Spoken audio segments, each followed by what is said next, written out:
If you're looking for an awesome product at a great price, be sure to check out the link in the description. Breaking news from Ukraine. President Zelenskyy has just signed a new anti-corruption law into effect, a move that swiftly followed significant public protests and a series of overnight attacks on Kyiv. The signing, confirmed earlier today, marks a critical development in the nation's ongoing commitment to democratic principles and the rule of law. The Ukrainian president expressed his gratitude to parliamentarians for their swift action in passing the bill, emphasizing the importance of the law in ensuring the independent function of anti-corruption bodies and law enforcement agencies. He also acknowledged the significance of heeding public opinion, highlighting the deeply ingrained democratic values of the Ukrainian people. This comes after a period of intense public scrutiny and demonstrations, reflecting the nation's dedication to transparency and accountability, particularly in the face of continued external threats. This significant legislative reform comes amid an extremely volatile situation. Earlier, the capital city of Kyiv was targeted in an overnight series of attacks, resulting in casualties and widespread damage. At least 8 lives were lost, and over 120 individuals sustained injuries. The attacks have prompted international condemnation and renewed calls for a peaceful resolution to the ongoing conflict. The new anti-corruption law swiftly overturned another law adopted last week that had triggered the largest street protests since Russia's full-scale invasion of Ukraine 3 years ago. The rapid reversal of the previous legislation, which had raised concerns about the independence of key anti-corruption agencies, was met with approval by the European Union. European Commission President Ursula von der Leyen lauded the decision, describing it as a positive step and emphasizing the essential nature of continued rule of law and anti-corruption reforms for Ukraine's progress on its path towards European integration.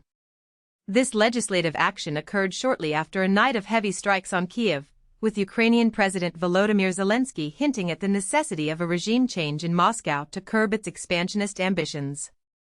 The implications of these overnight events are being carefully analyzed by international observers, as they represent a significant escalation in the ongoing tensions. Turning to other significant developments, Lithuania's Prime Minister, Gintaras Paluckas, has resigned due to growing questions surrounding allegations of financial irregularities. Furthermore, Sweden's Prime Minister, Ulf Kristersson, has urged the European Union to suspend the trade component of its association agreement with Israel, citing the country's failure to meet its obligations on humanitarian aid in Gaza. In addition, Portugal is considering recognizing the State of Palestine at the United Nations General Assembly meeting in September. In related news from Brussels, EU exports of wines and spirits will face a 15% tariff starting tomorrow. This development arises after an exemption failed to be agreed upon before the August 1 deadline established by Donald Trump. This is a setback for winemakers in France, Spain, and Italy, along with the Irish whiskey sector, who rely heavily on the United States for sales. Earlier, European leaders welcomed the new Ukrainian anti-corruption law, recognizing the importance of this step in Ukraine's path towards the European Union. In other news, the French government is closely monitoring the U.S. plan to destroy millions of dollars worth of contraceptives stored in Europe, a move that has sparked outrage from French feminists, human rights groups, and family planning organizations. The contraceptives, valued at approximately $9.7 million, were purchased under public health programs run by the U.S. Agency for International Development and intended for women in Africa. The French government has expressed its support for the Belgian authorities in seeking a solution to prevent the destruction.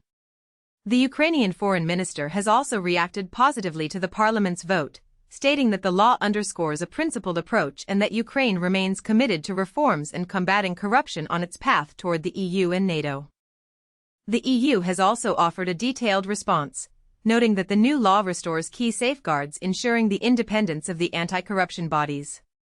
The swift passage of the new law was met with cheers near the Ukrainian parliament, demonstrating the significant public support for the government's commitment to fighting corruption. The new law aims to address key challenges related to the independence of Ukraine's anti-corruption agencies.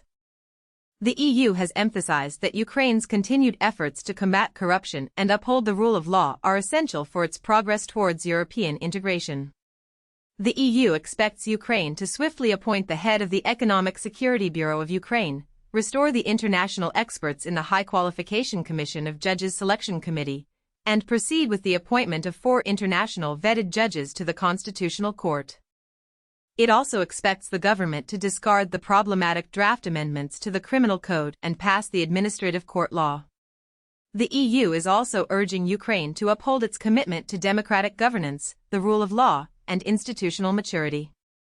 The international community continues to monitor the situation closely, recognizing the complex challenges and unwavering dedication of Ukraine in its pursuit of European integration and its fight against corruption.